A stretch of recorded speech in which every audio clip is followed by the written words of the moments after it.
어느 날 며느리와 손녀의 속삭임을 듣는 순간 나는 분노로 청담동을 버렸습니다. 청담동 아파트를 팔고 일어나는 실제 사연을 각색하여 만들었습니다. 구독과 좋아요는 다음 영상에 큰 도움이 됩니다. 그럼 이야기를 시작하겠습니다. 청담동의 저녁은 유리창에 비친 불빛으로 더 반짝인다. 고층 아파트 복도는 매일 닦아 빛이 나고 엘리베이터 안에는 향긋한 디퓨저 냄새가 배어 있다. 하지만 김순애는 그 냄새가 때때로 목을 건조하게 만든다고 느낀다. 인공적인 향기가 코끝을 맴돌 때마다 어릴 적 시골집 마당에서 맡던 오리나무 잎 냄새가 그리워진다. 화려한 아파트의 고요한 거실, 텔레비전은 묵음으로 뉴스 자막만 흘려보내고 순애는 손녀 하윤의 수학 문제집 앞에 앉아 연필을 쥐어준다. 하윤의 작은 손가락 사이로 연필이 위태롭게 끼워져 있다. 아이의 숨소리가 살짝 거칠어진다. 어려운 문제 앞에서 받아올림은 조심해서 마음이 급하면 숫자도 뛰어내린다. 하윤이 입을 삐죽인다. 할머니, 숫자가 어떻게 뛰어내려요? 사람 마음이 시키면 뭐든 하지. 순애가 웃는다. 그 웃음은 얇지만 오래 굳혀놓은 사탕처럼 단단하다. 순애는 하윤의 연필 잡는 모습을 보며 옛날을 떠올린다. 민수가 하윤만 할 때 시장에서 떡볶이를 팔다가 퇴근 후 아이 숙제를 봐주던 시절. 그때는 전깃불 아래서 연필 깎아주는 것도 큰 기쁨이었는데 손가락으로 연필 부스러기를 털어내며 아이의 머리를 쓰다듬어 주던 때 그 손길 하나하나가 사랑의 증명이었던 시절. 부엌에서는 며느리 윤지연이 전화로 회의 일정을 바꾼다. 네, 팀장님. 금요일 말고 목요일에요. 네, 어머니 저녁 챙기고요. 말끝이 바쁘게 닫힌다. 지연의 목소리는 언제나 빠르다. 직장에서 단련된 효율성이 집에서도 멈추지 않는다. 순애는 그 효율성을 이해한다. 이해하지만 가끔 그 속도를 따라가기 어렵다. 아들 민수는 야근 메시지를 보내온다. 엄마, 오늘 늦어요. 라면 드시지 말고 꼭 밥 드세요. 메시지 알림음이 거실에 작게 울린다. 순애는 휴대폰을 들어 답장을 쓰려다가 뭐라고 써야 할지 몰라 그냥 내려놓는다. 알겠다. 2글자가 너무 심심하고 걱정 말아라 5글자는 너무 무거워 보인다. 순애는 혼잣말처럼 중얼거린다. 밥은 남아도 말은 늘 모자라네. 식탁 위에는 정갈한 반찬이 6, 반짝이는 젓가락이 3벌 놓여 있지만 셋이 모여 앉는 날은 부쩍 줄었다. 김치, 시금치 나물, 계란말이, 멸치볶음, 콩나물 무침, 배추된장국. 60회 넘게 차려온 상차림의 기본. 하지만 요즘은 반찬이 남는다. 지연은 다이어트 때문에 밥을 적게 먹고 하윤은 김치를 싫어한다. 민수는 퇴근이 늦어 혼자 먹는 날이 많다. 창밖으로 다른 집 불빛들이 하나둘 켜진다. 32층에서 내려다보는 서울의 야경은 아름답지만 어딘가 차가운 구석이 있다. 각자의 불빛 안에서 각자의 저녁이 흘러가는 모습. 함께 있어도 혼자인 시간들. 하윤이 문제를 풀다 말고 고개를 든다. 할머니는 청담동 좋아요? 순애는 창밖을 본다. 수영장, 헬스장, 작은 정원 편의가 모두 손 닿는 곳에 있지만 문간에 놓였던 시골집 고무신의 감촉이 떠오른다. 그 고무신은 비에 젖어도 흙이 묻어도 따뜻했다. 좋지. 근데 사람도 꽃처럼 흙을 좀 밟아야 향이 난다. 하윤이 피식 웃는다. 그럼 우리 주말에 흙 밟으러 가요. 그럴까? 대답은 따뜻했지만 가슴께엔 오래된 서늘함이 앉았다. 이 집에서 그녀의 역할은 무엇일까? 밥을 하고 숙제를 보고 택배를 받고 화분을 돌보는 일들. 가족의 테두리 안에 있지만 중심에서는 조금씩 밀려난 감각. 위태로운 균형이 깨지지 않도록 순애는 더 조심스럽게 움직인다. 그 조심스러움이 스스로를 더 작아지게 만든다는 걸 알면서도 순애는 거실을 둘러본다. 곳곳에 자신의 흔적이 있다. 발코니 화분의 푸른 잎들, 냉장고에 붙인 하윤의 그림, 소파 옆 바구니에 정리한 실과 바디. 하지만 그 흔적들이 자꾸 옅어지는 기분이다. 마치 물에 떨어진 먹물이 서서히 번지다가 흐려지듯이. 지연이 부엌에서 나와 순애 옆에 앉는다. 어머니, 하윤이 수학 실력이 많이 늘었어요. 어머니가 봐주셔서. 아이가 원래 똑똑했어. 나는 옆에서 지켜본 것뿐이지. 그것도 큰 도움이에요. 지연의 말은 진심이다. 하지만 그 진심과 일상의 바쁨 사이에는 미묘한 거리가 있다. 고마움은 있지만 깊은 대화로 이어지지는 않는 그런 거리. 늦은 밤 욕실에서 물 내려가는 소리가 멈추고 집이 조용해지자 순애는 거실 불을 낮춘다. 하윤의 공부방 문 아래로 노란 불빛이 새어나온다. 아이는 아직 책을 읽고 있는 모양이다. 순애는 걸음을 죽여 그 문 앞을 지나간다. 사람은 많아도 마음 붙일 데가 없네 손끝으로 소파 팔걸이를 쓰다듬는다. 인조가죽의 매끈함이 손바닥을 미끄러지듯 지나간다. 오래전 장사 끝내고 집에 돌아오면 누런 전등 아래서 남편이 건네던 수고했소라는 말 한마디가 이렇게 가리울 줄이야. 그 말 한마디가 사람을 어떻게 살게 하는지 나이를 먹고 나서야 더 또렷해졌다. 남편 곁에서는 하루의 무게가 반으로 줄어들었다. 무거운 냄비를 옮기고 무거운 마음을 달래는 일이 혼자가 아니었다. 이제는 모든 무게를 혼자 견딘다. 몸의 무게뿐만 아니라 마음의 무게까지도. 순애는 창가에 서서 밤하늘을 본다. 도시의 불빛 때문에 별은 잘 보이지 않는다. 어릴 적 마당에서 올려다보던 별들이 그립다. 그때는 별이 이렇게 멀리 있는 줄 몰랐다. 손을 뻗으면 닿을 것 같던 별들. 지금은 모든 것이 손에 닿지 않는 거리에 있는 것 같다. 그날 밤 하윤의 책상의 스탠드가 작은 달처럼 빛나고 있었다. 순애는 늦은 시간인데도 불이 켜져 있는 것이 걱정되어 필통을 챙겨주려고 문 앞에 섰다. 복도의 타일 바닥이 차갑게 발바닥에 닿는다. 슬리퍼를 신었지만 추위는 발가락 끝까지 스며든다. 손잡이를 잡는 순간 안에서 낮게 깎은 목소리가 흘렀다. 며느리였다.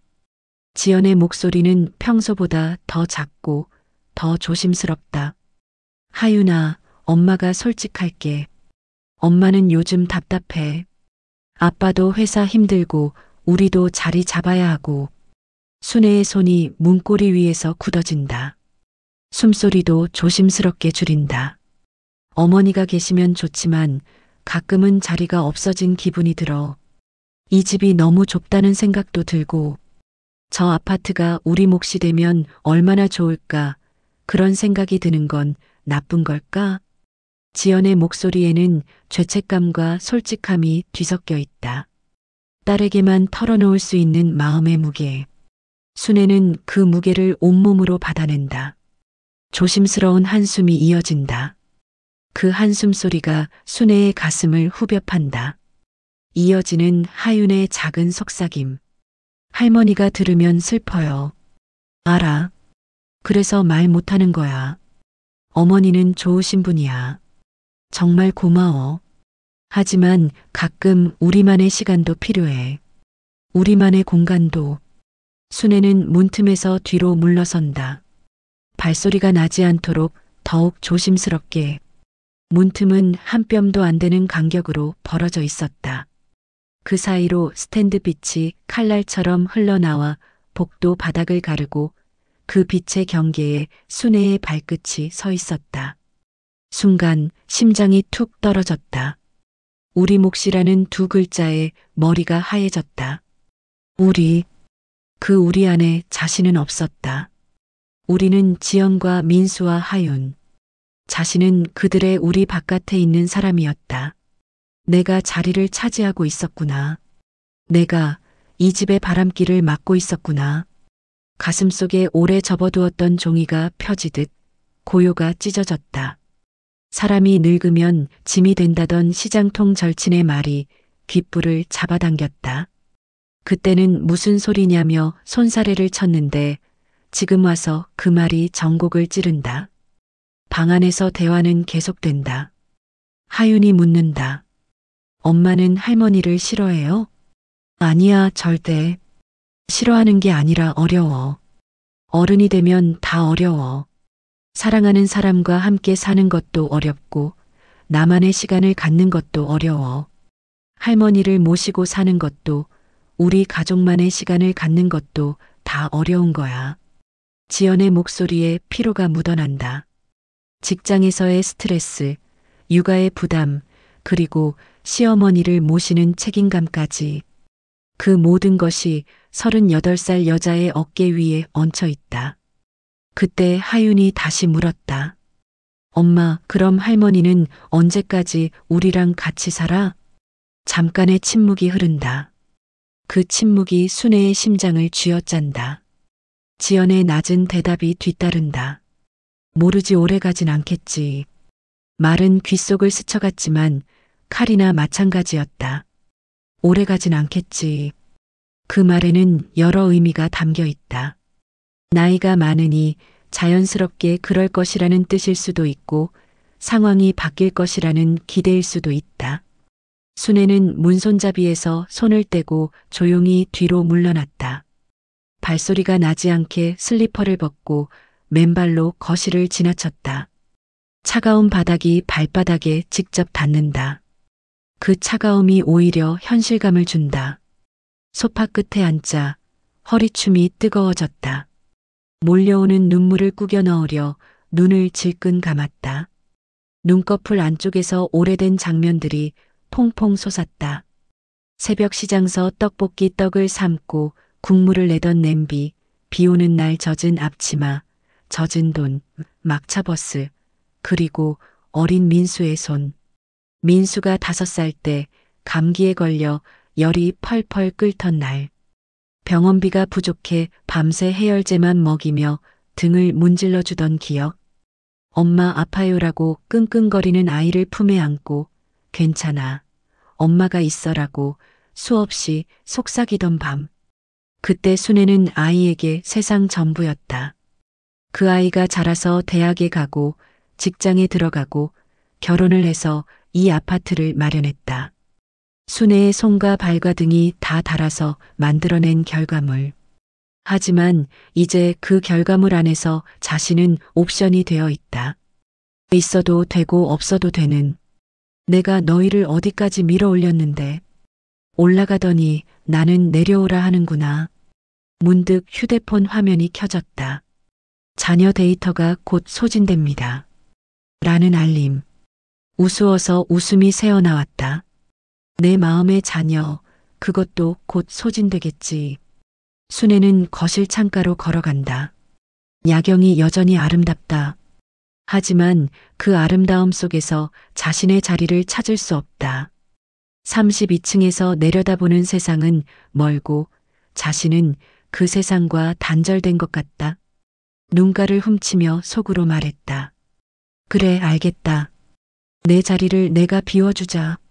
그 말은 애써 자신을 설득하는 동이었고 그 안에는 무너진 자존의 잔해가 달그락거렸다. 새벽 2시, 집은 완전히 조용해졌다. 순애는 소파에 앉아 오래된 사진첩을 꺼내 든다. 민수의 어린 시절부터 하윤이 태어나기까지의 사진들. 웃는 얼굴들, 행복한 순간들. 하지만 그 사진 속 행복이 지금은 왜 이렇게 멀게 느껴질까? 그날 밤 하윤의 책상 위 스탠드가 작은 달처럼 빛나고 있었다. 순애는 늦은 시간인데도 불이 켜져 있는 것이 걱정되어 필통을 챙겨주려고 문 앞에 섰다. 복도의 타일 바닥이 차갑게 발바닥에 닿는다. 슬리퍼를 신었지만 추위는 발가락 끝까지 스며든다. 손잡이를 잡는 순간 안에서 낮게 깎은 목소리가 흘렀다. 며느리였다. 지연의 목소리는 평소보다 더 작고 더 조심스럽다. 하윤아, 엄마가 솔직할게. 엄마는 요즘 답답해. 아빠도 회사 힘들고 우리도 자리 잡아야 하고.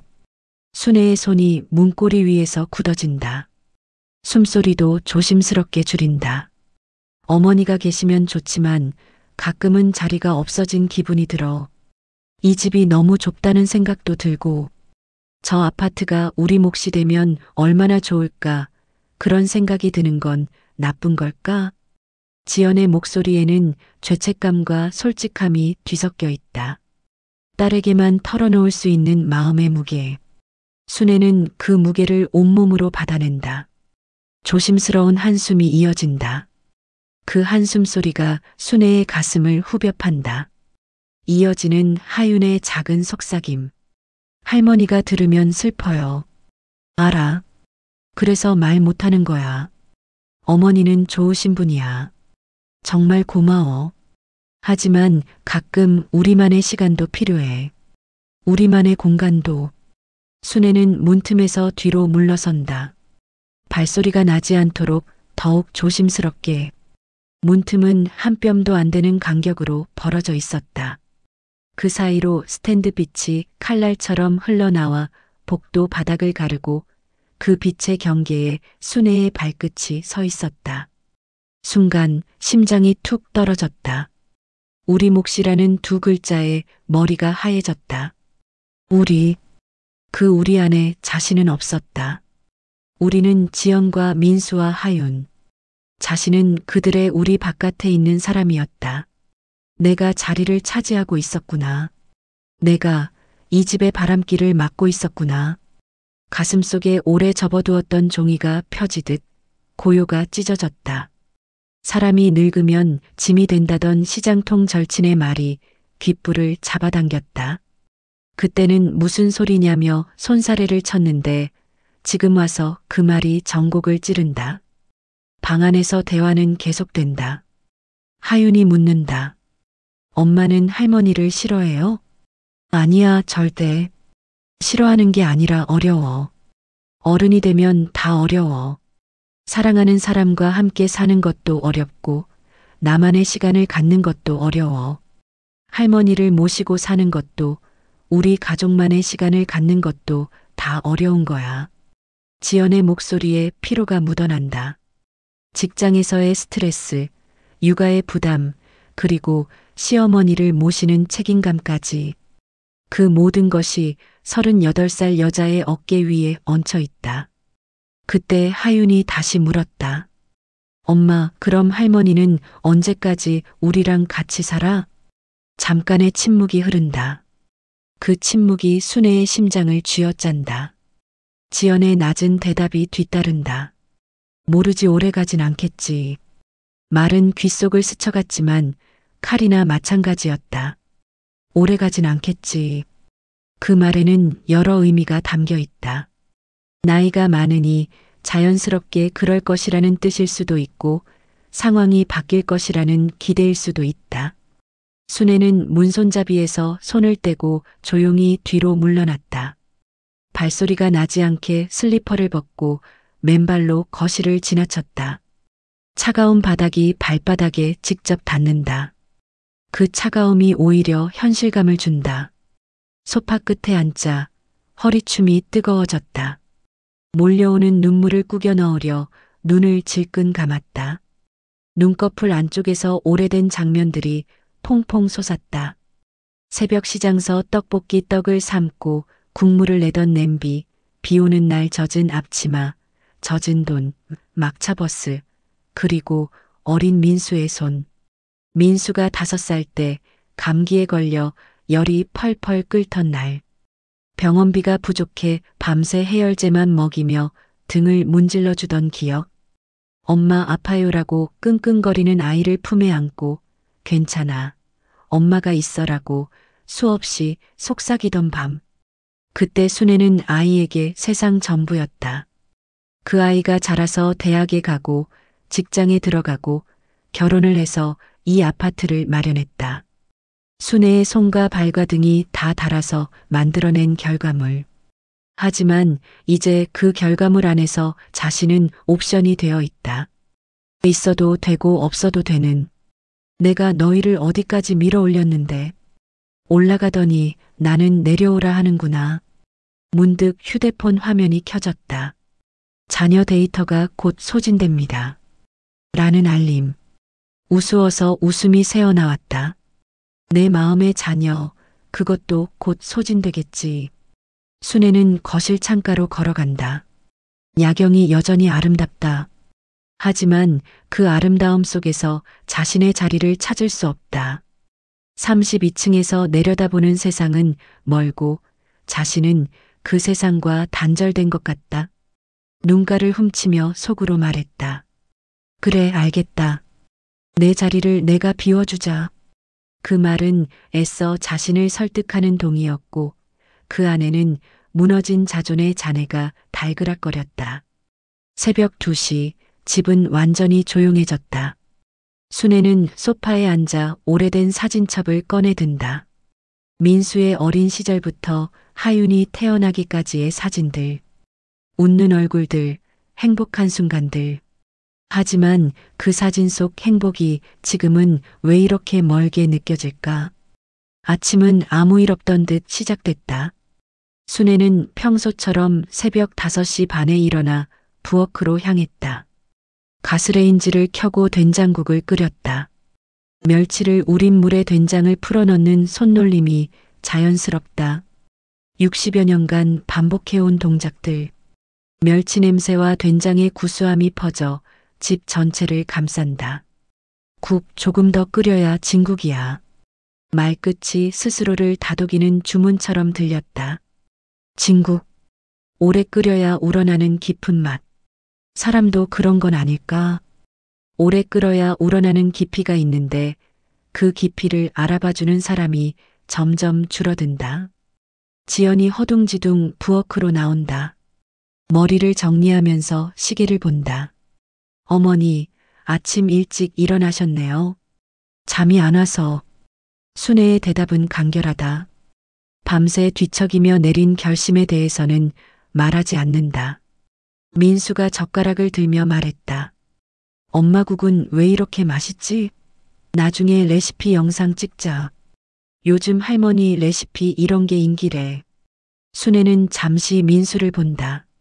40이 넘은 아들이 여전히 자신을 엄마라고 부를 때의 그 목소리. 그 안에는 여전히 어린아이의 떨림이 남아있다. 하지만 그 어린아이는 이제 자신만의 가정을 꾸려야 하는 어른이다. 지연은 허리를 세운 채 반찬을 옮겼다. 눈은 접시만 본다. 어젯밤 들은 대화 이후 지연과 눈을 마주치기가 어렵다. 지연도 마찬가지인 것 같다. 둘 사이에 보이지 않는 벽이 서 있다. 맛있게 먹어라. 오늘은 나 일이 좀 있어. 어디 가요, 할머니? 하윤이 숟가락을 든 채 묻는다. 오래 미뤄둔 일. 하윤이 고개를 갸우뚱한다. 무슨 일이에요? 어른 일이야. 순애는 더 이상 설명하지 않는다. 아이가 알아도 되는 일이 아니다. 아침 식사 후 순애는 방에 들어가 옷을 골랐다. 검은색 정장 상하. 남편 장례식 때 입었던 옷이다. 그 후로는 몇 번 입어보지 않았는데 아직 몸에 잘 맞는다. 거울 앞에 서서 옷매를 다듬는다. 70살의 얼굴이지만 아직 정정하다. 허리도 꼿꼿하고 걸음걸이도 단단하다. 가방에 필요한 서류를 넣는다. 아파트 등기부등본, 도장, 신분증, 그리고 오래전 남편이 써준 메모 한 장. 순애야, 뭐든 혼자 결정하지 마. 나한테 물어봐. 남편이 생전에 자주 하던 말이다. 하지만 이제는 물어볼 사람이 없다. 점심 무렵 순애는 단정한 정장을 걸치고 부동산으로 갔다. 버스에서 내려 걸어가는 길, 청담동 거리의 풍경이 새롭게 다가온다. 평소에는 집과 마트, 병원을 오가는 동선으로만 움직였는데 오늘은 다른 목적지가 있다. 부동산 사무실은 유리로 둘러싸여 햇빛을 크게 끌어안고 있었다. 신문을 오려 만든 매물 알림판, 깔끔한 커피 향기, 프린터 돌아가는 기계음. 사무실 안의 모든 것이 효율적이고 빠르게 돌아간다. 상담사는 30대 중반의 여성이다. 정장을 입고 머리를 단정하게 뒤로 넘긴 모습이 지연과 비슷하다. 미소를 지으며 물었다. 어떤 집이신가요? 청담동 보성 아파트. 서양 34평. 순애의 목소리는 단호했다. 와, 대기 수요가 많습니다. 어르신, 좋은 가격에 빨리 나갈 거예요. 상담사의 눈이 반짝인다. 좋은 매물을 만났을 때의 표정이다. 가격은 시세대로만. 네, 물론이죠. 그런데 혹시 가족분들은 아시나요? 보통 이런 큰 결정은 나 혼자 결정할 수 있어요. 순애의 말이 차갑게 떨어진다. 상담사는 더 이상 묻지 않았다. 계약서를 준비하며 설명을 시작한다. 매매 가격, 계약금, 중도금, 잔금. 복잡한 용어들이 쏟아지지만 순애는 집중해서 듣는다. 이 집은 자신의 이름으로 되어 있다. 남편이 돌아가시면서 상속받은 것이다. 볼펜을 쥔 손이 약간 떨렸다. 상담사는 떨림을 노인이라 여겨 일로 넘겼다. 손만 서명하시면 됩니다. 종이는 푸석푸석한 냄새가 났다. 새 종이 냄새와 잉크 냄새가 섞인 관료적인 냄새. 순애는 한 줄 한 줄 조항을 읽었다. 등기, 잔금, 인도일. 인도일이라는 단어에서 눈이 멈췄다. 나는 어디로 인도되는가? 펜 끝이 종이에 닿는다. 김순애. 한 글자씩 정성스럽게 써내려간다. 이 서명과 함께 자신의 인생이 새로운 국면으로 접어든다. 두려움보다는 해방감이 더 크다. 이제 더 이상 눈치를 보지 않아도 된다. 서명을 마치자 상담사가 봉투를 내밀었다. 계약금이 입금될 통장 사본과 안내문이 들어있다. 축하드립니다. 축하라는 말이 잠깐 허공에 둥둥 떠다녔다가 튀어 떨어졌다. 무엇을 축하하지? 이름을? 결심을? 사무실을 나서며 휴대폰을 켰다. 민수에게 전화가 올까? 지연에게 메시지가 올까? 아무것도 오지 않았다. 그들은 각자의 일상에 바쁘다. 어쩌면 집에서 자신이 없다는 것조차 아직 모를지도 모른다. 엘리베이터 미러에 비친 자신을 보았다. 입술은 얇아져 있었고 눈가에는 물이 묻은 듯 반짝였다. 70년을 살아온 얼굴. 그 얼굴에 새로운 결심이 서려 있다. 괜찮아. 여태 잘 버텼잖아. 스스로에게 말하고 다시 한번 걸음을 옮겼다. 중문이 열리며 바깥 공기가 세게 들어왔다. 초겨울에 찬 기운이 얼굴을 감싸자 오히려 머리가 맑아졌다. 이제 나는 나를 지켜야 한다. 집으로 돌아가는 버스 안에서 순애는 창밖을 바라본다. 지나가는 풍경들이 다르게 보인다. 어제까지는 일상의 배경이었던 것들이 오늘은 작별 인사를 하는 것 같다. 마트, 병원, 공원, 버스 정류장. 모든 것이 추억이 될 예정이다. 휴대폰에 메시지 알림이 왔다. 하윤이다. 할머니, 오늘 일찍 와요. 수학 문제 어려워요. 순애는 답장을 쓰려다가 멈춘다. 오늘 밤 모든 것을 말해야 한다. 아이에게도, 민수와 지연에게도. 해가 기울자 집안의 그림자가 길어졌다. 순애는 평소보다 더 정성스럽게 저녁을 준비했다. 전을 부치듯 손놀림을 빠르게 움직여 저녁을 차렸다. 반찬통 뚜껑이 툭툭 소리를 냈다. 오늘따라 그 소리가 유난히 크게 들린다. 부엌에서 나는 소리 하나하나가 예민하게 느껴진다. 가스레인지의 파란 불꽃, 기름 튀기는 소리, 도마에 칼이 닿는 소리. 이 모든 소리가 이 집에서 마지막일 수도 있다는 생각이 든다. 하윤이 학교에서 돌아와 달려와 팔짱을 낀다. 할머니, 오늘도 같이 문제 풀자. 아이의 따뜻한 체온이 팔에 닿는다. 하윤의 머리에서 나는 샴푸 냄새, 교복에 밴 교실 냄새. 이런 작은 것들까지도 오늘은 소중하게 느껴진다. 그럼, 근데 오늘은 조금만. 할머니가 해야 할 일이 있어. 또 어른 일이에요? 하윤이 고개를 갸우뚱한다. 응, 중요한 어른 일. 지연이 그 말을 듣고 잠깐 멈칫했다. 설거지하던 손을 멈추고 순애를 돌아본다. 어머니, 무슨 일 있으세요? 있지. 오래 미뤄둔 일. 같은 말이 다시 입술을 떠났다. 말의 모양은 같지만 속뜻은 바뀌어 있었다. 이제는 더 이상 미룰 수 없는 일이다. 지연의 눈빛에 불안감이 스친다.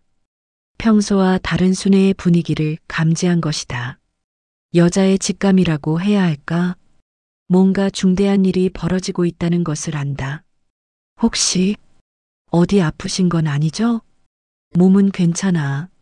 마음이 좀 그래. 그 대답에 지연의 표정이 더 어두워진다.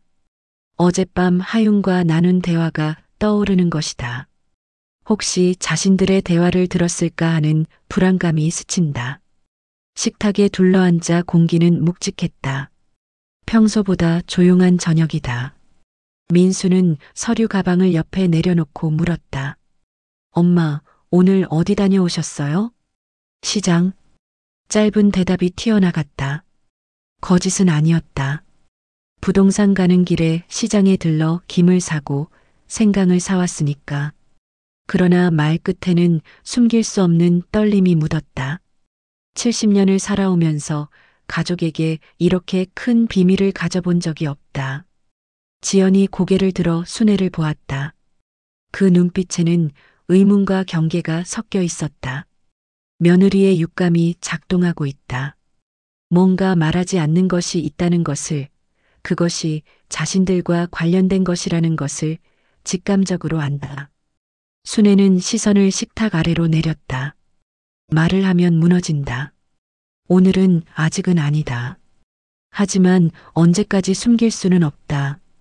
내일이면 부동산에서 연락이 올 것이고 계약 진행 상황을 알려줄 것이다. 어머니, 요즘 많이 피곤해 보이세요. 민수가 걱정스러운 목소리로 말한다. 나이가 나이인걸. 괜찮아.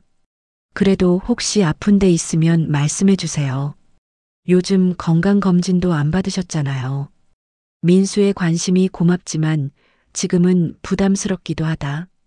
이런 관심을 받을 자격이 있는지 의문이 든다. 어젯밤 들은 대화 이후로는 더욱 그렇다. 하윤이 젓가락질을 하다가 말한다. 할머니, 내일은 수학 시험인데 걱정돼요. 걱정하지 마. 할머니가 잘 가르쳐 줬잖아. 순애가 아이의 머리를 쓰다듬는다. 부드러운 머리카락이 손가락 사이로 스르르 빠져나간다. 할머니는 정말 수학 잘해요. 우리 엄마보다도 잘해. 지연이 웃으며 말한다. 그럼 할머니는 살아온 게 다르시니까. 그 말에 순애의 가슴이 철렁한다. 살아온 게 다르다. 맞다. 자신이 살아온 시간과 이들이 살아가야 할 시간은 다르다. 자신의 시간은 저물어가고 이들의 시간은 이제 시작이다. 저녁 이후 거실 조명이 낮아지고 TV 화면만 푸르게 흔들린다. 뉴스에서는 부동산 시장 소식을 전하고 있다. 청담동 아파트값 상승 소식이다. 순애는 리모컨으로 채널을 돌린다. 순애가 방으로 들어가 가방을 정리하는 소리가 작게 들린다. 옷을 개어 넣고 중요한 서류들을 챙기는 소리. 이사 준비하는 소리와 비슷하다. 하윤이 문지방에 기대 묻는다. 할머니, 주말에 흙 밟으러 간다 했잖아요. 순애가 잠시 손을 멈춘다. 주말. 그때까지 자신이 여기 있을까? 그럼 약속은 약속이지. 말하면서도 마음 한가운데 어둑한 구멍이 커졌다. 약속이라는 단어가 이 집에서는 너무 가볍거나 너무 무겁거나 둘 중 하나였다. 지킬 수 없을지도 모르는 약속을 하고 있는 자신이 미안하다. 그때 지연이 조심스레 다가왔다. 어머니, 혹시 불편하신가요? 제가 뭔가 잘못한 게 있으면 말씀해 주세요. 지연의 목소리에는 진심이 묻어 있다. 어젯밤 하윤과 나눈 대화에 대한 죄책감도 있고 정말로 순애가 불편해하지는 않는지에 대한 걱정도 있다. 순애는 눈을 들었다. 말의 결은 공손했지만 마음의 결은 다 읽히지 않았다. 이 집은 말보다 눈빛이 먼저 흔들린다. 정말 속마음을 털어놓으면 어떨까? 어젯밤 너희 대화 다 들었다. 나는 이 집에서 짐이구나. 하지만 그런 말은 할 수 없다. 아니야. 순애가 고개를 저었다. 여기 온기 많이 돌도록 내가 국이나 더 끓일게. 그 말에 지연의 입꼬리가 아주 조금 내려갔다. 온기의 온도를 두고 서로 다른 도량형을 가진 사람들. 순애가 말하는 온기와 지연이 느끼는 온기는 다르다. 부엌은 따뜻했고 공기는 차가웠다. 밤이 깊어갈수록 집안의 정적이 더욱 짙어진다. 각자의 방에서 나는 작은 소리들. 하윤이 책 넘기는 소리, 민수가 타자 치는 소리, 지연이 드라이어 사용하는 소리. 평범한 가족의 평범한 저녁이다. 하지만 순애에게는 특별한 저녁이다. 어쩌면 마지막 저녁일 수도 있는. 순애는 거실에 홀로 앉아 가족 사진을 본다. 하윤이 태어났을 때 찍은 사진. 그때는 모두가 웃고 있었다. 새로운 가족의 탄생을 축하하며. 지금도 그 기쁨이 남아있을까? 아니면 그 기쁨도 일상에 묻혀버렸을까? 다음 날 오후 부동산에서 전화가 왔다. 순애가 설거지를 하고 있을 때였다. 휴대폰이 테이블 위에서 진동을 했다. 어르신, 계약금 입금 확인됐습니다. 잔금일만 맞추면 돼요. 그래요. 단 한마디. 목소리는 단호했지만 가슴은 뛰었다. 매수인분이 급하게 들어가고 싶어 하세요. 혹시 인도일을 앞당길 수 있나요? 순애는 잠시 망설였다. 더 빨리 떠나야 한다는 뜻이다. 언제요? 2주 후면 어떨까요? 너무 급한가요? 괜찮아요. 전화를 끊고 거실을 둘러봤다. 벽에 걸린 가족사진, 하윤의 미술상장, 구석의 난초. 2주. 이 모든 것과 작별할 시간이 2주밖에 남지 않았다. 난초 잎을 쓸어내리자 묵은 먼지가 손가락에 묻었다. 이 집의 먼지는 다 내 손에 묻는데 이 집의 말들은 내 귀를 비켜가는구나. 아이러니했다. 물리적인 것들은 자신이 다 돌보지만 정신적인 것들은 점점 멀어지고 있다. 오후 늦게 하윤이 학교에서 돌아왔다. 할머니, 수학시험 잘 봤어요. 아이가 뛰어와 안긴다. 그래, 우리 하윤이 똑똑하니까. 할머니가 가르쳐줘서요. 받아올림 실수 안 했어요. 아이의 기쁨이 순수하다. 이런 기쁨을 더 이상 함께 나눌 수 없다는 것이 마음 아프다. 하윤은 아직 아무것도 모른다. 할머니가 곧 떠날 것이라는 것도, 왜 떠나야 하는지도. 저녁 무렵 민수가 부동산에서 보낸 확인 문자를 보고 집으로 뛰어들어왔다. 평소보다 일찍 퇴근한 것 같다. 현관문이 거칠게 열리는 소리가 났다. 엄마, 이게 뭐예요? 아파트를 팔아?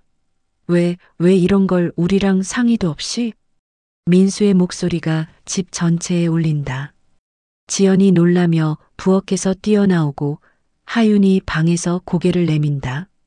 평온하던 집안이 순식간에 아수라장이 된다. 지연이 놀라며 휴대폰을 떨어뜨렸다. 뭐라고요? 아파트를요? 순애는 잠시 입을 다물었다. 말을 꺼내면 눈물이 먼저 쏟아져 나올 것이다. 울지 말자. 70년 동안 길러온 자존심이 마지막 힘을 발휘한다. 상의할 사람이 없더구나. 말은 낮았고 단단했다. 마치 바위에서 떨어지는 물방울처럼 명확했다. 없다니요? 우리가 있잖아요. 민수의 목소리가 높아졌다. 아들의 목소리에는 당황과 분노가 섞여 있다. 이 집은 우리 집이에요. 우리가 같이 사는 집이라고요. 순애가 조용히 그를 보았다. 42년 동안 키워온 아들이지만 지금은 낯선 사람 같다. 내가 회사에서 힘들다 했지. 너희 자리도 필요하다 했지. 내가 자리를 비워주마. 그 말에 지연의 얼굴이 창백해진다. 어젯밤 하윤과 나눈 대화를 순애가 들었다는 것을 직감한다. 어머니, 그런 뜻이 아니라. 그런 뜻이었어. 말이 칼끝에 얹혀 나갔다. 괜찮다. 나도 쉬고 싶다. 민수가 소파에 주저앉는다. 엄마, 그게 아니에요. 저희가 뭔가 잘못했나요? 잘못한 게 아니야. 그냥 시간이 된 거지. 하윤이 울먹이며 달려온다. 할머니, 무슨 소리예요? 우리 집 팔아요? 아이의 눈에 눈물이 고인다. 순애의 가슴이 찢어질 것 같다. 하지만 이미 내린 결정이다. 순애는 벽장에서 가벼운 트렁크를 꺼냈다. 이미 어제부터 조금씩 정리해 두었던 것들이다. 옷을 몇 벌, 약을 조금, 사진 한 장을 넣었다. 사진 속에는 어린 민수와 젊은 순애가 서 있었다. 장사 마치고 찍은 사진인지 앞치마에 국물 자국이 흐릿했다. 엄마, 어디 가시려고요? 민수가 트렁크를 보며 떨리는 목소리로 묻는다. 내 갈 곳으로. 갈 곳이 어디예요? 이 집이 엄마 집인데요. 순애는 트렁크 손잡이를 잡는다. 손잡이가 차갑다. 이 집은 너희 집이야. 나는 내 집을 찾아가는 거고. 지연이 눈물을 흘리며 말한다.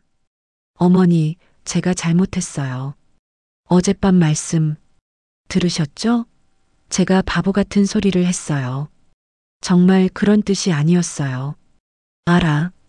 하지만 마음 깊은 곳에 진짜 소리였어. 거짓말은 아니야. 순애는 현관 앞으로 걸어가 신발을 신었다. 검은 운동화. 오래 신어서 발에 잘 맞는 신발이다. 발꿈치가 단단해졌다. 이제 새로운 길을 걸을 준비가 되었다. 하윤이 달려와 울먹였다. 할머니, 어디 가요? 나도 같이 갈래요. 아이의 작은 손이 순애의 옷자락을 잡는다. 그 손길이 뜨겁다. 하지만 놓아야 한다. 흙 밟으러. 순애의 마지막 답변이다. 언제 돌아와요? 모르겠다. 민수와 지연이 현관까지 따라 나온다. 엄마, 가지 마세요. 우리가 잘못했어요. 다시 얘기해봐요. 하지만 순애는 돌아보지 않는다. 돌아보면 마음이 흔들릴 것이다. 엘리베이터 버튼을 누른다. 30초 후 엘리베이터가 도착한다.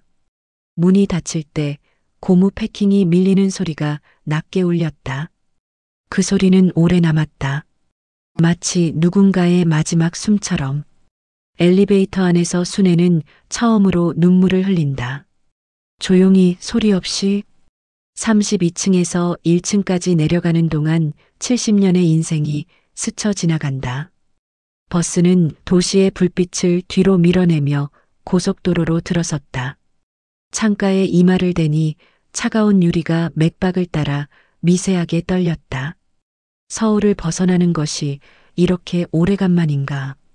지난 몇 년간 청담동 반경 몇 킬로미터를 벗어난 적이 거의 없었다. 창밖의 표지판에 익숙한 지명이 나타났다. 순애가 청춘을 다 태워 넣었던 시장이 있는 고장, 오래된 기와 지붕의 집들이 남아있는 곳. 30년 전에 떠났던 고향이다. 그때는 더 나은 미래를 위해 떠났는데 지금은 다른 의미로 돌아간다. 시골집은 그대로 있었다. 아들이 가끔 관리비를 보내줘서 완전히 폐가가 되지는 않았다. 하지만 사람이 살지 않은 집에 쓸쓸함이 묻어난다. 문을 열자 마른 먼지 냄새가 훅 들어왔다. 장판은 빛이 바랬고 부엌 찬장은 오래된 유리문이 사각거렸다. 하지만 이상하게 편안하다. 청담동 아파트의 인위적인 완벽함과는 다른 편안함이다. 가스밸브를 열고 보일러를 켠다. 오래된 보일러가 힘겹게 돌아간다. 난로에 불을 올리고 쌀을 씻어 밥을 안쳤다. 물 끓는 소리, 나무 타는 냄새, 멀리 개 짖는 소리. 도시의 화려함 대신 시간의 질감이 방을 채웠다. 사람 사는 냄새가 여기에 있었지. 이곳에서는 모든 소리가 자연스럽다. 인공적이지 않고 급하지 않다. 시간이 천천히 흐른다. 첫날 밤은 깊고 조용했다. 청담동에서는 들리지 않던 소리들이 들린다. 바람이 나뭇잎을 스치는 소리, 멀리서 들려오는 기차 소리, 개구리 우는 소리. 자연의 오케스트라다. 해지고 별이 뜰 즈음 이웃 김씨가 문을 두드렸다. 70대 후반의 할머니로 순애가 떠나기 전부터 이 동네에 살던 분이다. 아이고, 순애 씨 맞아? 언제 왔어? 사람 소식 하나 없이. 김 씨의 얼굴에는 세월이 깊게 새겨져 있지만 눈빛은 여전히 또렷하다. 진짜 반가워하는 표정이다. 그냥 바람 쐬러. 혼자 지내기 적적하지. 내일 국 끓일 건데 같이 먹자고. 그 친절이 낯설었다. 아니, 낯익었는데 오랫동안 잊고 있었던 것뿐이었다. 청담동에서는 이웃과 이런 자연스러운 교류가 없었다. 모두 바빴고 모두 정중하게 거리를 두었다. 고마워요. 뭘? 혼자 사는 사람끼리 챙겨줘야지. 밤이 깊어지자 마음이 가라앉았다. 내가 떠나온 건 집이 아니라 말이 없는 자리였다. 여기선 말이 있다. 고단해도 냄비에서 끓는 소리 같은 말들. 핸드폰을 본다. 민수에게서 몇 통의 전화와 문자가 와 있다. 엄마, 어디 계세요? 걱정돼요. 집으로 돌아와요. 순애는 답장을 쓰려다가 그만둔다. 아직 할 말이 정리되지 않았다. 다음 날 장터에 나가봤다. 30년 전 추억의 장터가 많이 축소되기는 했지만 여전히 남아있다. 낡은 저울 위에 갓 삶은 두부가 올려지고 손 큰 아주머니가 팔을 얹어준다. 맛 좀 봐. 두부의 따뜻한 김이 위로 올라와 코끝을 간지럽혔다. 맛있네요. 직접 만든 거야. 요즘은 이런 두부 찾기 힘들어. 아주머니의 말에는 자부심이 묻어 있다. 자신이 만든 것에 대한 자부심. 순애도 그런 자부심이 있었다. 자신이 끓인 국, 자신이 키운 아이에 대한 자부심. 순애는 오랜만에 손을 움직였다. 집에 돌아와서 김치독을 열어 묵은지를 썰고 쇠고기 조금 넣고 국을 끓였다. 김치찌개의 구수한 냄새가 집안을 가득 채운다. 팔 생각은 없고 나눠 먹자. 이웃집 김씨와 몇 명의 동네 사람들이 모였다. 국물은 자꾸 끓어올랐다. 그 온도가 배를 채우고 마음 안쪽 얼어붙은 부분을 서서히 녹였다. 내가 할 수 있는 건 여전히 밥 짓고 국 끓이는 일. 근데 그게 사람을 살리는 일임을 왜 잊고 있었을까? 순애 씨, 손맛이 그대로네. 예전이랑 똑같아. 김 씨가 국물을 한 숟가락 떠서 호호 불며 말한다. 나이 먹어도 손맛은 안 변해. 순애가 웃는다. 오랜만에 진짜 웃음이다. 그런데 갑자기 왜 내려왔어? 서울에서 잘 살고 있다고 했는데. 순애는 잠시 말을 멈춘다. 어떻게 설명해야 할까? 며느리가 자리가 없다고 해서라고 할 수도 없고 가족들이 나를 부담스러워해서라고 할 수도 없다. 그냥 고향이 그리워서. 김 씨가 고개를 끄덕인다. 나이 들면 고향이 그리워지지. 나도 젊을 때는 서울 가고 싶어 했는데 이제는 여기가 제일 좋아. 그날 밤 순애는 오랜만에 깊이 잠들었다. 청담동에서는 잠이 얕았다.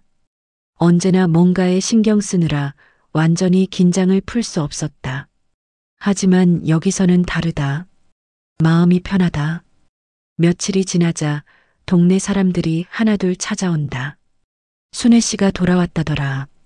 국 맛있게 끓인다던데. 소문이 퍼진 것이다. 시골 동네의 소문은 빠르다. 내일 장날인데 국 좀 끓여줄 수 있어?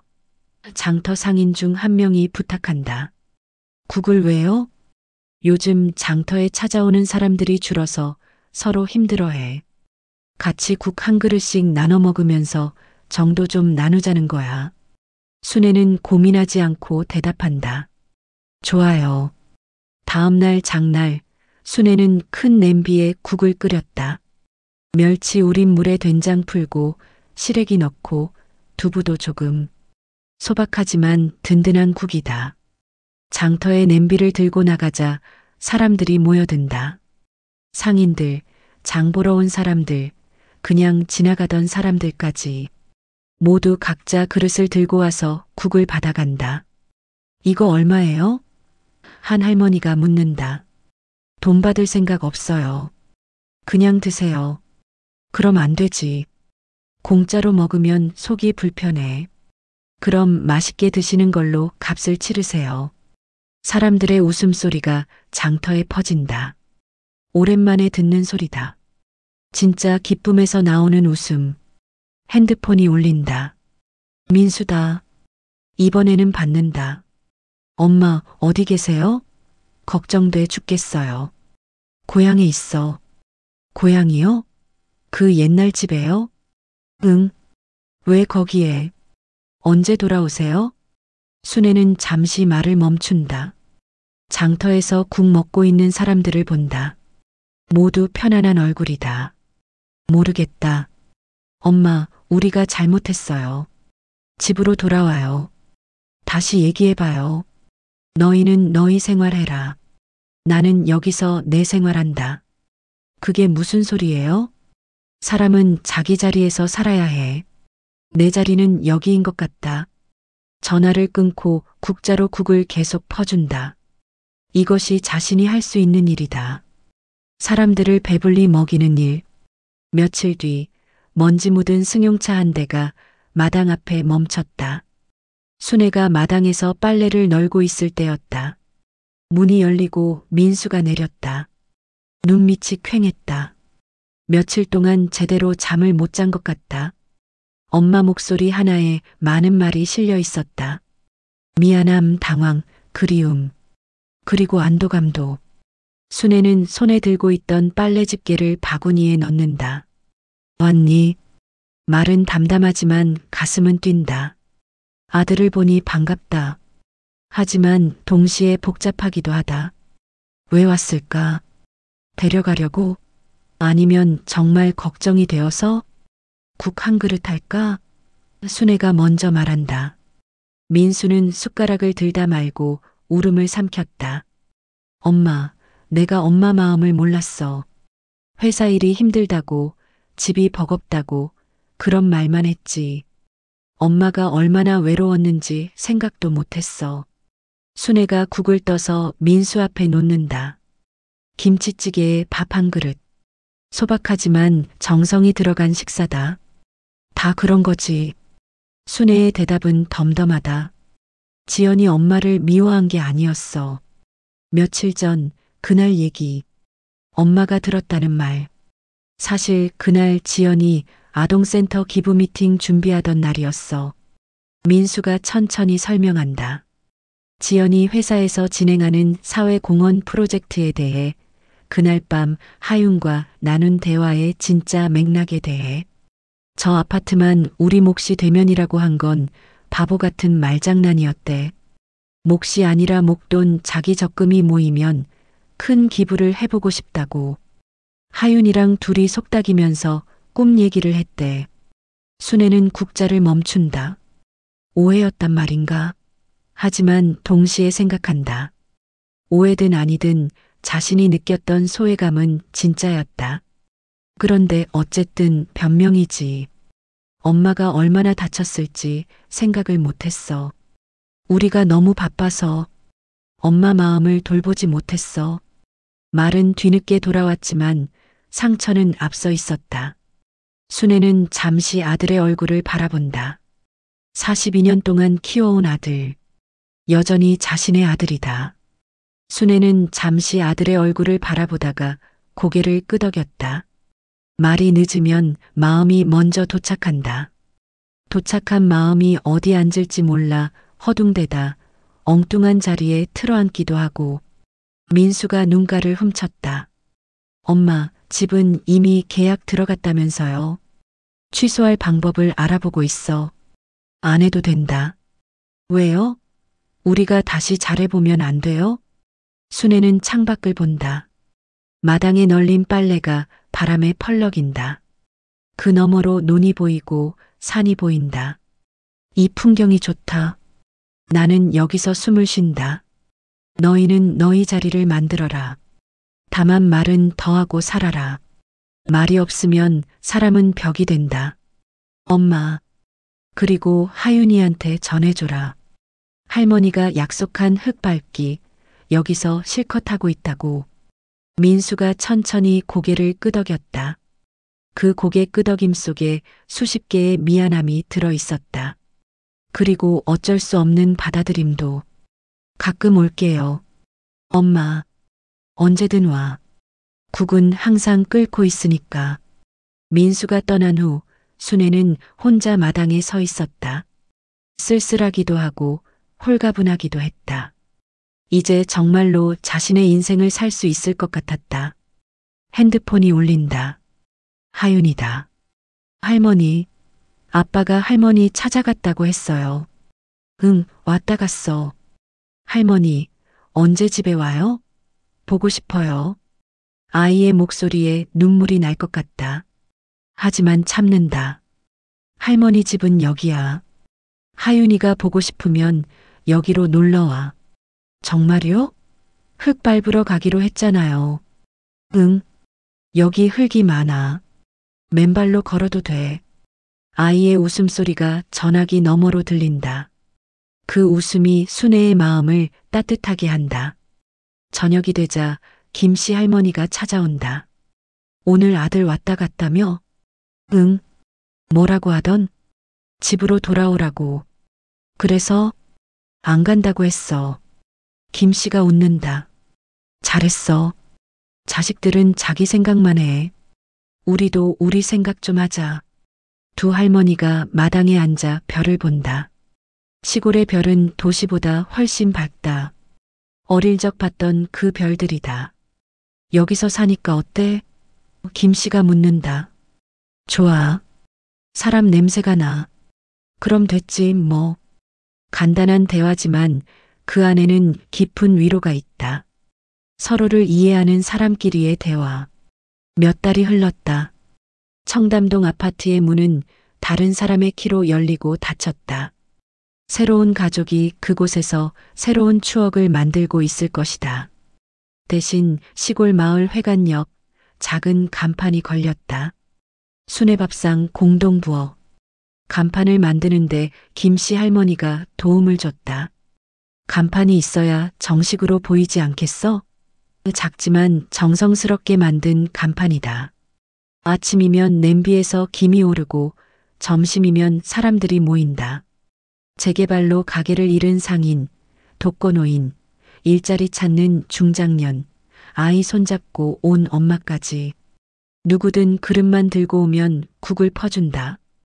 공식적인 식당은 아니지만 동네 사람들에게는 소중한 공간이다. 이 국, 우리 어머니 국 마시네. 50대 남성이 숟가락을 놓으며 말한다. 사람을 넣고 끓였거든요.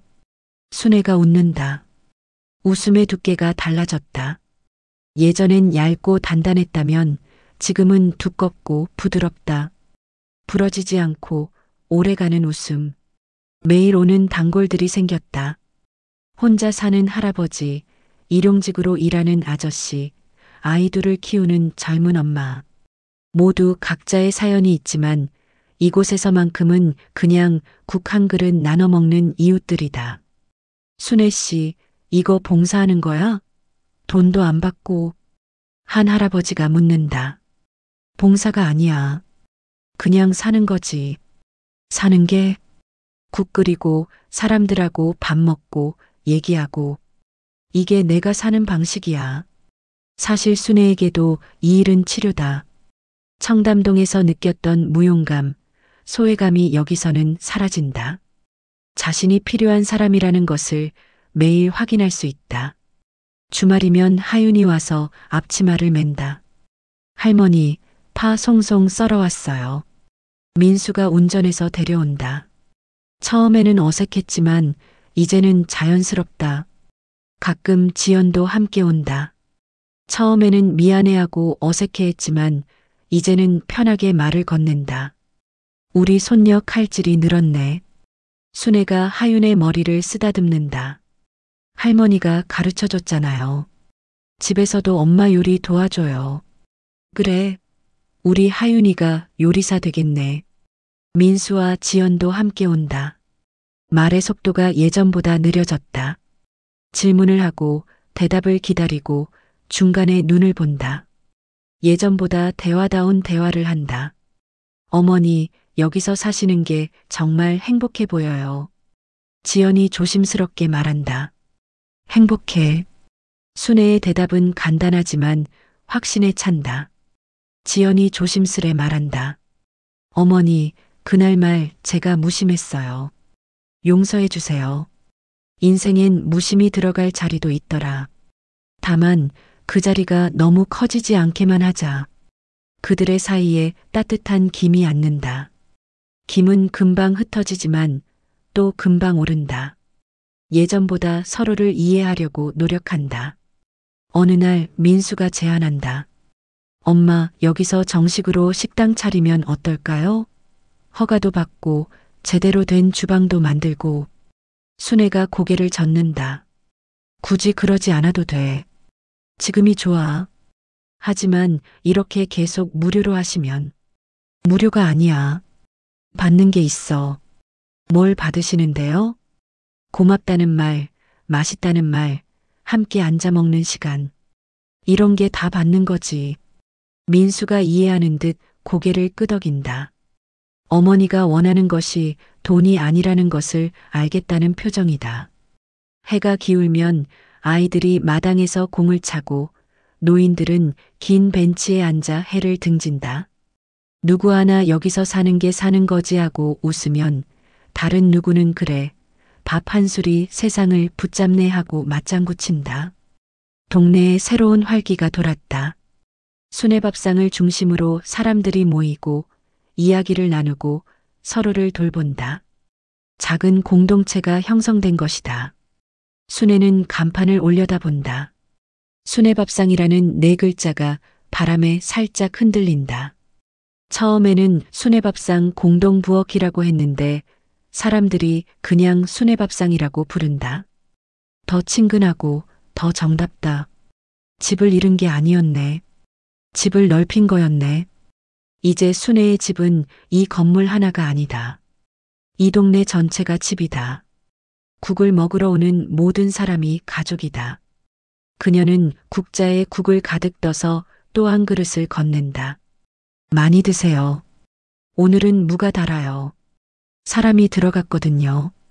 저녁이 되어 마지막 손님이 떠나면 순애는 부엌을 정리한다. 설거지를 하고 내일 쓸 재료를 준비하고 냄비를 닦는다. 일상의 반복이지만 지루하지 않다. 의미 있는 반복이다. 밤하늘에는 별이 총총하다. 청담동에서는 보지 못했던 별들이다. 순애는 마당에 의자를 놓고 앉아 별을 올려다본다. 70년을 살아오며 여러 곳에서 살았다. 고향, 서울 변두리, 그리고 청담동. 이제 다시 고향으로 돌아왔다. 하지만 이번에는 다르다. 떠밀려서 온 게 아니라 선택해서 왔다. 핸드폰에 메시지가 온다. 하윤이다. 할머니, 내일 토요일인데 갈게요. 국 끓이는 거 도와줄게요. 순애가 답장을 쓴다. 그래, 기다릴게. 파 썰기 연습해서 와라. 곧바로 답이 온다. 네, 사랑해요 할머니. 순애의 입가에 미소가 번진다. 사랑한다는 말. 오랜만에 듣는 말이다. 그리고 이제는 그 사랑이 부담이 아니라 힘이 된다. 내일이면 또 새로운 하루가 시작될 것이다. 국을 끓이고 사람들을 맞이하고 이야기를 나누는 하루. 평범하지만 소중한 하루. 순애는 만족스럽게 별을 바라본다. 이제야 진짜 집을 찾았다. 건물이 아니라 마음의 집을. 혼자가 아니라 함께하는 집을. 나이가 들어서야 찾은 진짜 집이다. 1년 후 순애 밥상은 지역의 작은 명물이 되었다. 지역 신문에 소개되고 방송에도 나왔다. 하지만 순애는 여전히 같은 마음으로 국을 끓인다. 하윤이는 이제 중학생이 되었다. 키도 많이 컸고 요리 실력도 늘었다. 주말마다 와서 순애를 돕는다. 민수와 지연도 한 달에 한 번씩은 찾아온다. 예전보다 대화가 깊어졌다. 할머니, 나중에 커서 할머니처럼 요리하는 사람이 될래요. 하윤이 말한다. 요리사? 아니요. 할머니처럼 사람들을 행복하게 해주는 사람. 순애가 웃는다. 그거 좋은 꿈이네. 순애 밥상의 벽에는 사진들이 붙어 있다. 국을 먹으러 온 사람들의 사진, 동네 행사 사진, 하윤이가 그려준 그림. 모두 소중한 추억들이다. 김씨 할머니가 매일 와서 도움을 준다. 두 할머니가 함께 국을 끓이고, 함께 웃고, 함께 하루를 보낸다. 우리 참 잘했네. 김씨가 말한다. 뭘? 여기서 이렇게 사는 건 말이야. 그러게. 늦었지만 잘했어. 순애는 오늘도 국자를 든다. 오늘도 누군가 이 문을 열고 들어올 것이다. 배고픈 사람, 외로운 사람, 따뜻한 말 한마디가 필요한 사람. 순애는 그들을 기다린다. 국 한 그릇과 함께 몇 달이 흘렀다. 청담동 아파트의 문은 다른 사람의 키로 열리고 닫혔다. 새로운 가족이 그곳에서 새로운 추억을 만들고 있을 것이다. 대신 시골 마을 회관역 작은 간판이 걸렸다. 순애 밥상 공동부어. 간판을 만드는데 김씨 할머니가 도움을 줬다. 간판이 있어야 정식으로 보이지 않겠어? 작지만 정성스럽게 만든 간판이다. 아침이면 냄비에서 김이 오르고 점심이면 사람들이 모인다. 재개발로 가게를 잃은 상인, 독거노인, 일자리 찾는 중장년, 아이 손잡고 온 엄마까지.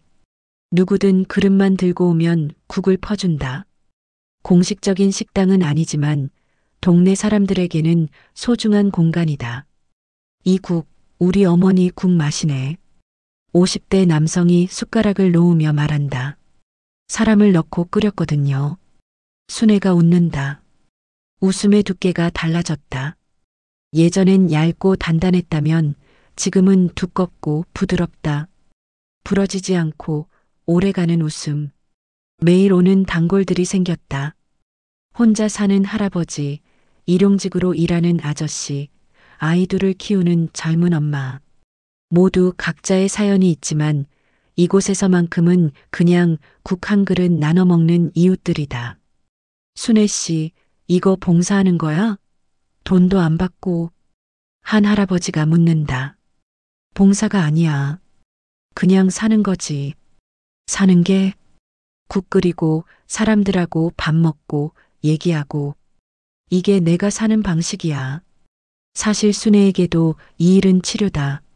청담동에서 느꼈던 무용감, 소외감이 여기서는 사라진다. 자신이 필요한 사람이라는 것을 매일 확인할 수 있다. 주말이면 하윤이 와서 앞치마를 맨다. 할머니, 파 송송 썰어왔어요. 민수가 운전해서 데려온다. 처음에는 어색했지만 이제는 자연스럽다. 가끔 지연도 함께 온다. 처음에는 미안해하고 어색해했지만 이제는 편하게 말을 건넨다. 우리 손녀 칼질이 늘었네. 순애가 하윤의 머리를 쓰다듬는다. 할머니가 가르쳐줬잖아요. 집에서도 엄마 요리 도와줘요. 그래, 우리 하윤이가 요리사 되겠네. 민수와 지연도 함께 온다. 말의 속도가 예전보다 느려졌다. 질문을 하고 대답을 기다리고 중간에 눈을 본다. 예전보다 대화다운 대화를 한다. 어머니, 여기서 사시는 게 정말 행복해 보여요. 지연이 조심스럽게 말한다. 행복해.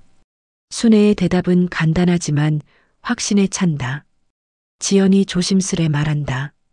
어머니, 그날 말 제가 무심했어요. 용서해 주세요. 인생엔 무심이 들어갈 자리도 있더라. 다만 그 자리가 너무 커지지 않게만 하자. 그들의 사이에 따뜻한 김이 앉는다. 김은 금방 흩어지지만 또 금방 오른다. 예전보다 서로를 이해하려고 노력한다. 어느 날 민수가 제안한다. 엄마, 여기서 정식으로 식당 차리면 어떨까요? 허가도 받고 제대로 된 주방도 만들고. 순애가 고개를 젓는다. 굳이 그러지 않아도 돼. 지금이 좋아. 하지만 이렇게 계속 무료로 하시면. 무료가 아니야. 받는 게 있어. 뭘 받으시는데요? 고맙다는 말, 맛있다는 말, 함께 앉아 먹는 시간. 이런 게 다 받는 거지. 민수가 이해하는 듯 고개를 끄덕인다. 어머니가 원하는 것이 돈이 아니라는 것을 알겠다는 표정이다. 해가 기울면 아이들이 마당에서 공을 차고 노인들은 긴 벤치에 앉아 해를 등진다. 누구 하나 여기서 사는 게 사는 거지 하고 웃으면 다른 누구는 그래. 밥 한 술이 세상을 붙잡네 하고 맞장구 친다. 동네에 새로운 활기가 돌았다. 수뇌밥상을 중심으로 사람들이 모이고 이야기를 나누고 서로를 돌본다. 작은 공동체가 형성된 것이다. 순애는 간판을 올려다본다. 수뇌밥상이라는 네 글자가 바람에 살짝 흔들린다. 처음에는 수뇌밥상 공동부엌이라고 했는데 사람들이 그냥 수뇌밥상이라고 부른다. 더 친근하고 더 정답다. 집을 잃은 게 아니었네. 집을 넓힌 거였네. 이제 순애의 집은 이 건물 하나가 아니다. 이 동네 전체가 집이다. 국을 먹으러 오는 모든 사람이 가족이다. 그녀는 국자에 국을 가득 떠서 또 한 그릇을 건넨다. 많이 드세요. 오늘은 무가 달아요. 사람이 들어갔거든요. 저녁이 되어 마지막 손님이 떠나면 순애는 부엌을 정리한다. 설거지를 하고 내일 쓸 재료를 준비하고 냄비를 닦는다. 일상의 반복이지만 지루하지 않다. 의미 있는 반복이다. 밤하늘에는 별이 총총하다. 청담동에서는 보지 못했던 별들이다. 순애는 마당에 의자를 놓고 앉아 별을 올려다본다. 70년을 살아오며 여러 곳에서 살았다. 고향, 서울 변두리, 그리고 청담동. 이제 다시 고향으로 돌아왔다. 하지만 이번에는 다르다. 떠밀려서 온 게 아니라 선택해서 왔다. 핸드폰에 메시지가 온다. 하윤이다. 할머니, 내일 토요일인데 갈게요. 국 끓이는 거 도와줄게요. 순애가 답장을 쓴다. 그래, 기다릴게. 파 썰기 연습해서 와라. 곧바로 답이 온다. 네, 사랑해요 할머니. 순애의 입가에 미소가 번진다. 사랑한다는 말. 오랜만에 듣는 말이다.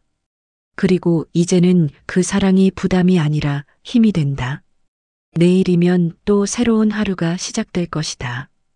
국을 끓이고 사람들을 맞이하고 이야기를 나누는 하루.